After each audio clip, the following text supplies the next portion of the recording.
मुस्लिम पक्ष की तरफ से कोर्ट से एक अपील की जाएगी कि मुस्लिम पक्ष कोर्ट से अपील करने जा रहा है, जिसके बारे में टाइम्स ऑफ भारत लगातार अपडेट कर रहा है कि सबूत सार्वजनिक न किए जाएं। हमारे सहयोगी अनुज भी लगातार यही जानकारी दे रहे थे और अभी मुस्लिम पक्ष की तरफ से मोहम्मद तौकीद जो कि वकील हैं, उनकी तरफ से साफ भी कर दिया गया कि मोहम्मद तौकीद कोर्ट के सामने अपील करेंगे कि जितने भी डॉक्यूमेंट हैं इस सर्वे से जुड़े हुए, जिसमें कि वीडियोग्राफी मौजूद है, जिसमें कि फोटोग्राफी मौजूद है, 1000 से ज्यादा फोटो मौजूद हैं, कई घंटे की वीडियो रिकॉर्डिंग मौजूद है, वो पब्लिक डोमेन में ना लाई जाए। अनुज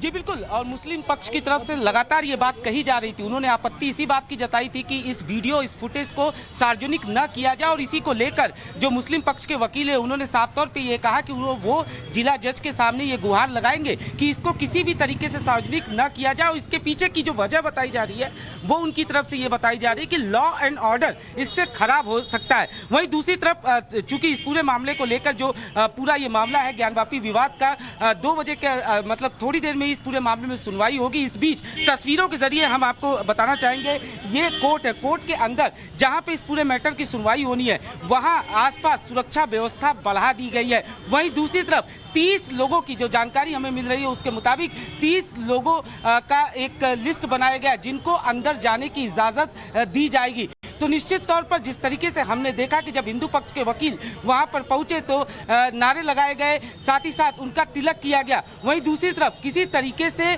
कोई गड़बड़ी न हो इसको लेकर सुरक्षा का भी विशेष ध्यान रखा जा रहा है, और इसी वजह से बाकायदा वहां जो आसपास है वहां की सुरक्षा व्यवस्था बढ़ा दी गई है। बाकायदा एक लिस्ट है जिनको अंदर जाने की परमिशन दी जाएगी।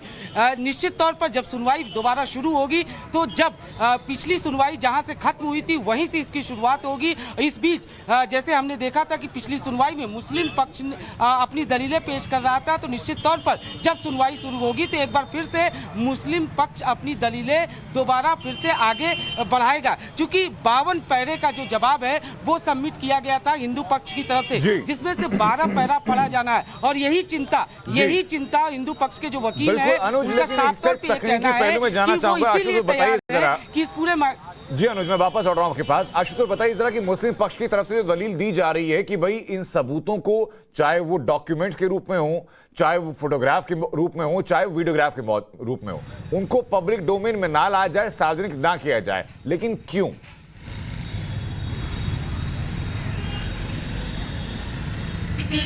देखिए, अब ये ज्ञानवापी का जो मसला है वो आस्था का मसला है, और निश्चित तौर पे जो दोनों पक्ष हैं उनकी जो आस्था है, भावनाएं हैं, इस ज्ञानवापी परिसर से जुड़ी हुई हैं। मुस्लिम पक्ष ये कहता है कि नहीं, देखिए ये पुरानी मस्जिद है और हम यहाँ पर लंबे समय से इबादत करते आ रहे हैं, जबकि हिंदू पक्ष का कहना है कि ये मस्जिद नहीं बल्कि मंदिर है और आदि विश्वेश्वर जो हैं वो स्वयंभू ज्योतिर्लिंग का जो खुद यहाँ पर विराजमान है। ऐसे में मुस्लिम पक्ष को इस बात का डर है कि अगर सर्वे से जुड़ी हुई जो रिपोर्ट्स है वो पब्लिक डोमेन में आती है तो कहीं ना कहीं सुरक्षा भावना का जो सुरक्षा की बात कही जा रही है उसका खतरा उत्पन्न हो सकता है। हमने देखा था कि जब सर्वे शुरू हुआ था उस दौरान ही जो मस्जिद के बाहर बहुत संख्या में जो मुस्लिम समुदाय के लोग थे वो सड़कों पर आ गए थे, नारेबाजी उन्होंने की थी, हंगामा करने की भी कोशिश की थी। यहाँ तक कि कहा यह जाता है कि जब पहले दिन सर्वे की जो टीम थी अंदर दाखिल हुई थी तो उस दौरान मस्जिद के परिसर के अंदर जो मौजूद नमाजी थे वो एक तरीके से गेट पर आ गए थे और उन्होंने जो सर्वे की टीम को पूरी तरीके से रोक दिया। हालांकि बाद में जब सख्ती हुई तो उसके बाद 14, 15 और 16 3 दिन सर्वे जरूर हुआ, लेकिन इस दौरान हमने देखा था कि मस्जिद परिसर के लगभग आधे किलोमीटर के दायरे में पूरी तरीके से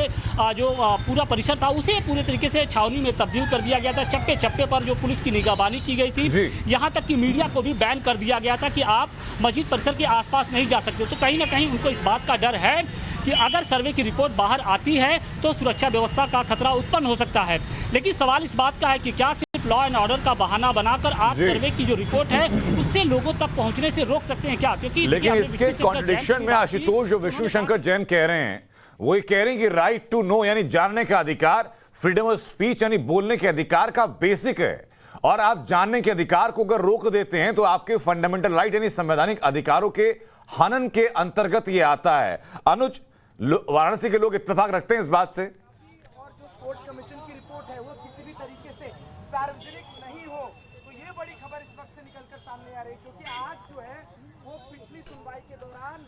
अनुज तक शायद हमारी आवाज नहीं पहुंच पा रही है। कोर्ट कमीशन की रिपोर्ट और वीडियोग्राफी है, ये तमाम चीजें जो हैं ये वादी और प्रतिवादी दोनों को मिलेंगी। अनुज, आप तक आवाज पहुंच रही है? पक्ष ने अपनी दलीलों को रखने से पहले इस बात को रखा है न्यायालय में कि जो चीजें हैं वो पब्लिक डोमेन। आशुतोष, यही सवाल लेकर मैं आपके पास में आता हूं कि विष्णु शंकर जैन की जो दलील है वो कानून का हवाला देते हुए कहते हैं कि भाई मेरे पास कानून के ये दलील है जिसके हिसाब से ये चीजें पब्लिक डोमेन में आने से रोकी नहीं जानी चाहिए।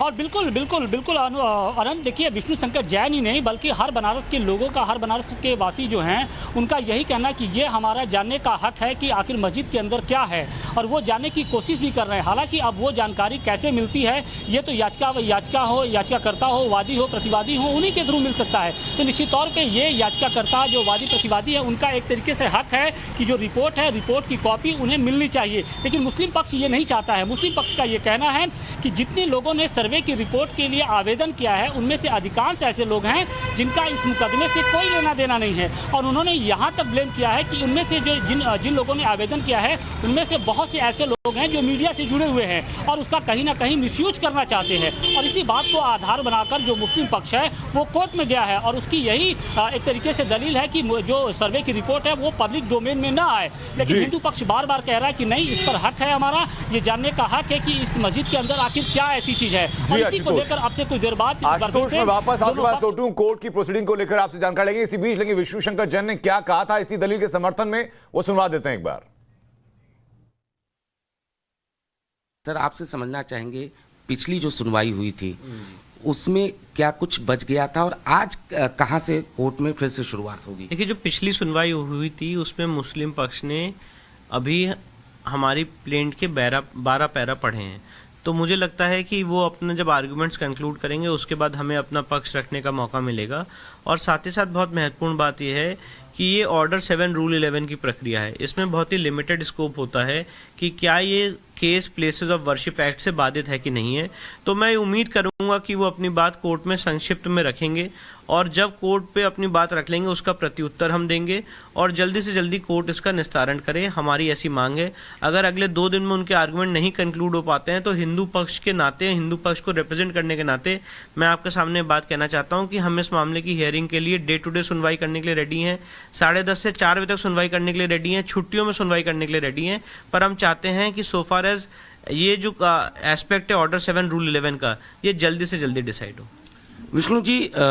जैसा आपने कहा कि हम डे टू डे रेडी हैं, लेकिन 1 तारीख से छुट्टी होने वाली है, तो ऐसे में क्या आप लोग गुहार लगाएंगे कि छुट्टियों में भी इसकी सुनवाई हो? देखिए, बिल्कुल, अगर ऐसा होता है कि इसकी मामले की सुनवाई नहीं खत्म हो पाती है अगले 2 दिनों में, तो हमारी कोर्ट से यही मांग रहेगी कि डे टू डे सुनवाई हो और छुट्टियों में भी सुनवाई हो। और मैं देखता हूं कि ऑनरेबल कोर्ट उस चीज़ को कैसे लेता है, पर मेरी पूरी उम्मीद रहेगी क्योंकि matter is of public importance, तो इस मामले की जल्दी से जल्दी सुनवाई हो, क्योंकि सुप्रीम कोर्ट में भी 21 जुलाई को मामला लगा है। उससे पहले इस मामले की सुनवाई होकर इस पर फैसला आना जरूरी है।